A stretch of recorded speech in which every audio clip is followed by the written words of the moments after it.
అందరికీ నమస్కారం. 6 వారాల విరామం తర్వాత సుప్రీంకోర్టు ఈరోజు ప్రారంభమైంది.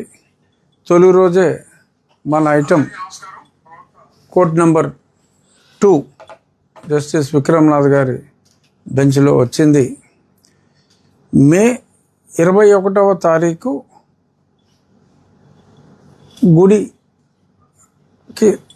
గుడి అసోసియేషన్ నుంచి, ఆ సమితి నుంచి మనం కౌంటర్ ఫైల్ చేయటం జరిగింది. తీసుకున్న అన్ని అనుమతులు కోర్టులో, హైకోర్టులో జడ శ్రావణ్ కుమార్ వేసిన 3 పిటిషన్లు, కొట్టివేసిన డీటెయిల్స్ అవేమీ అతను ఇవ్వలేదు. అవన్నీ కూడా ఇవ్వటం జరిగింది. ప్రభుత్వాన్ని, మున్సిపల్ కమిషనర్, కలెక్టర్ అందరినీ కూడా శ్రవణ్ కుమార్ గారు పార్టీ చేసి ఉన్నాడు కాబట్టి వారు కూడా ఏం అనుమతులు ఇచ్చారో వాళ్ళు కూడా ఫైల్ చేయవలసిన అవసరం ఉంది. వాళ్ళు 8వ తారీఖు ఫైల్ చేయటం జరిగింది. సో 8వ తారీఖు ఫైల్ చేస్తే అప్పటికీ ఇంకా 5 రోజుల సమయం ఉంది. అయినప్పటికీ విషయం లేనందువల్ల వాయిదాలు కోరుకునే మనస్తత్వంతో మాకు 5 రోజుల ముందే వచ్చింది. అంటే మేము ఏదైతే ప్రభుత్వం చెప్పిందో పలానా అనుమతులు ఇచ్చాము అని, ఆ అనుమతులన్నీ మేము మే 21నే సమర్పించినప్పటికీ ఇచ్చిన దాని గురించి చెప్పకుండా లేటుగా ఎవరైతే ఫైల్ చేశారో, లేటుగా కూడా కాదు, కోర్టు హీరింగ్కి 5 రోజుల ముందే ఫైల్ చేశారు. అవి మాకు సమయం కావాలి, మేము అవి చదువుకుని మేము కౌంటర్ వేయటానికి మాకు సమయం కావాలి అని చెప్పి ఈరోజు వారం సమయం కావాలి అని వాళ్ళు కోరటం జరిగింది. న్యాయమూర్తి గారు వారం వాళ్ళ కౌంటర్ ఫైల్ చేయటానికి, ఆ తర్వాత మళ్ళీ మేము చదువుకుని మేము రెడీ అవ్వటానికి అన్నట్టు ఏమో మరి పూర్తిగా మాకైతే అర్థం కాలేదు. ఇంకొక వారం సమయం ఇచ్చి 27 జూలై సోమవారం, అనగా ఇవాళకి 2 వారాలు గ్యాప్లో మళ్ళీ పోస్టింగ్ ఇవ్వటం జరిగింది. ఈసారి మరి ఏమి సాకులు ఎత్తుక్కుంటారో నాకైతే తెలియదు, కానీ మరి పెద్దగా సాకులు వెతుక్కుంటానికైతే అవకాశం లేదు. చాలా స్పష్టంగా అనాథరైజ్డ్ కన్స్ట్రక్షన్ కాదు ఇది. అన్ని అనుమతులు తీసుకొని ఒక దేవాలయం స్థానే తిరిగి పునర్నిర్మాణం అని అంత స్పష్టంగా చెప్పినప్పటికీ కూడా కేవలం హిందూ దేవాలయాలంటే ఉన్న కక్షతో మరి ఎవరైతే మరి మొన్న 28వ తారీఖు ఏలూరులో ఒక మహాసభ, దళిత శంఖారావం, దళిత క్రైస్తవ శంఖారావం అని పెట్టి దళిత క్రైస్తవుల అంటే ఉద్దేశించిన సమస్యలు తప్ప దాన్ని పెద్దలు పవన్ కళ్యాణ్ గారిని దూషించడానికి, అలాగే పనిలో పనిగా నన్ను దూషించడానికే ఆ సభ నిర్వహించడం జరిగింది.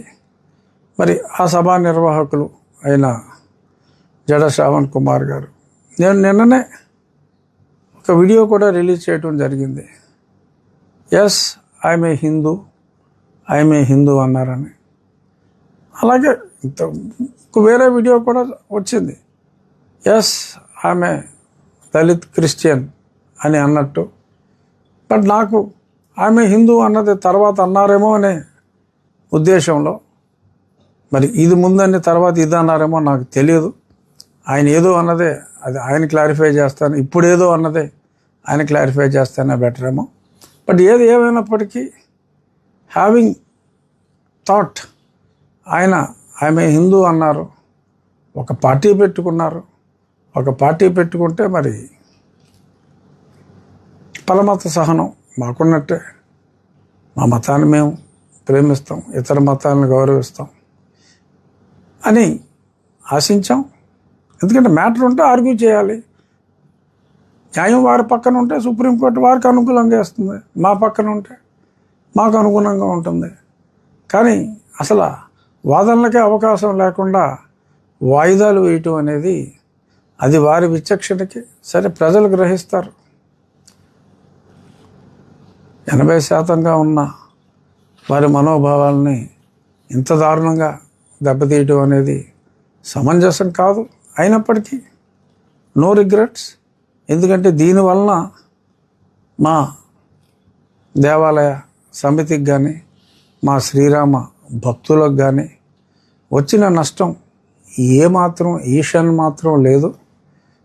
ఎందుకు అనేది నేను ఇప్పుడు మీకు చూపిస్తా. ప్లే చేయి. జాగ్రత్తగా ఫోకస్ చేసుకోవాలి. ఎక్కడ పెట్టాలి?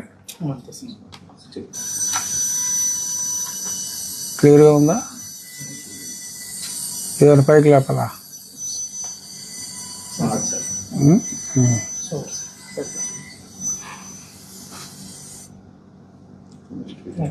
Next video.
క్లియర్గా ఉందా?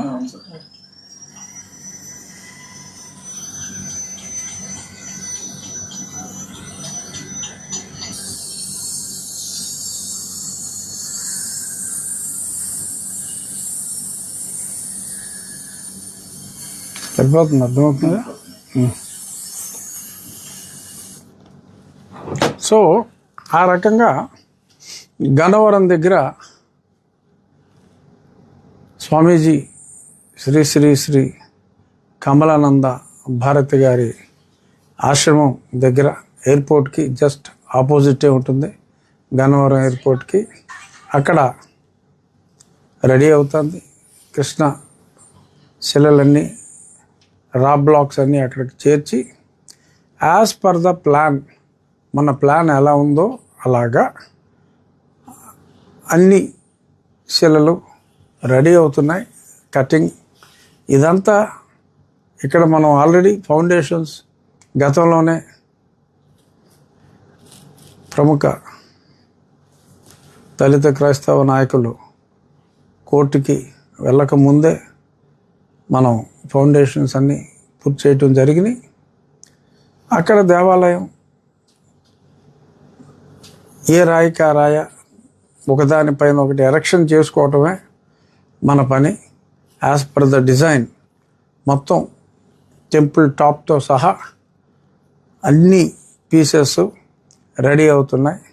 ఆగస్ట్ నెలాఖరు వరకు మనకి గన్నవరం దగ్గర పని ఉంది. ఒక వారం లేట్ అయితే, వర్షాలు ఏమన్నా ఉంటే ఒక వారం లేట్ అయితే లేట్ అవ్వచ్చు. సెప్టెంబర్ మొదటి వారానికి దేవాలయంలోని అన్ని భాగాలు రెడీ అవుతాయి. ఆ పిదప మనకు ఒక 2 నెలల్లో ఎలక్షన్కి సమయం పడుతుంది. సో ఈ 27వ తారీఖు తర్వాత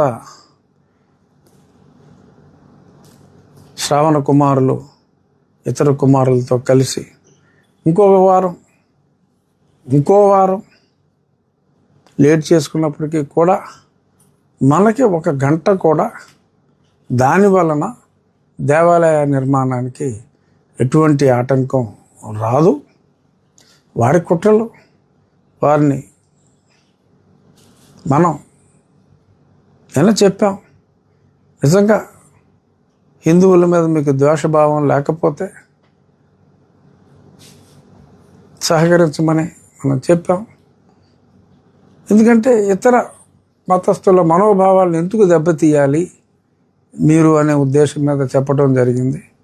కానీ మీ విధానం మీరు మార్చుకోరు.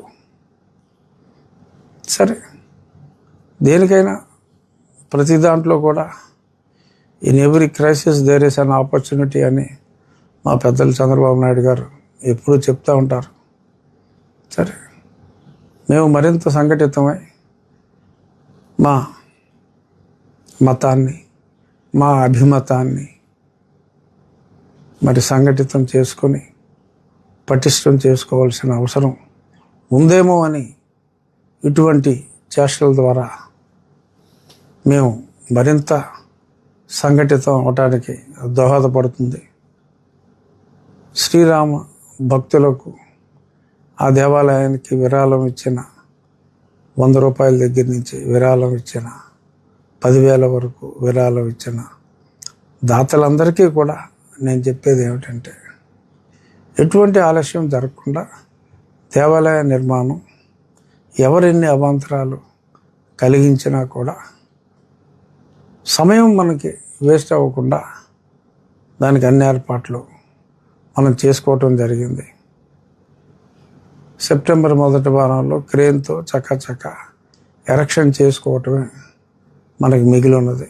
అప్పటి వరకు అక్కడ పనులు జరుగుతూ ఉంటాయి. ఇందాక చెప్పినట్టు ఎవరైనా అటుగా వెళ్తే గన్నవరం ఎయిర్పోర్ట్కి ఆపోజిట్లోనే ఎవరిని అడిగినా చెప్తారు కమలానంద భారతి గారి ఆశ్రమం ఎక్కడ అని.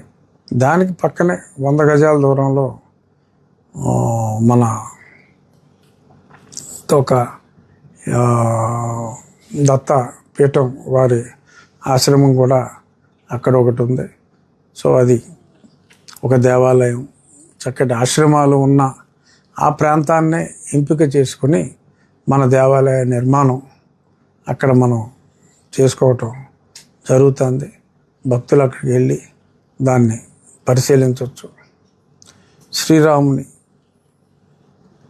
దయ వలన ఖచ్చితంగా ఈ చిన్న చిన్న ఆటంకాలు మనం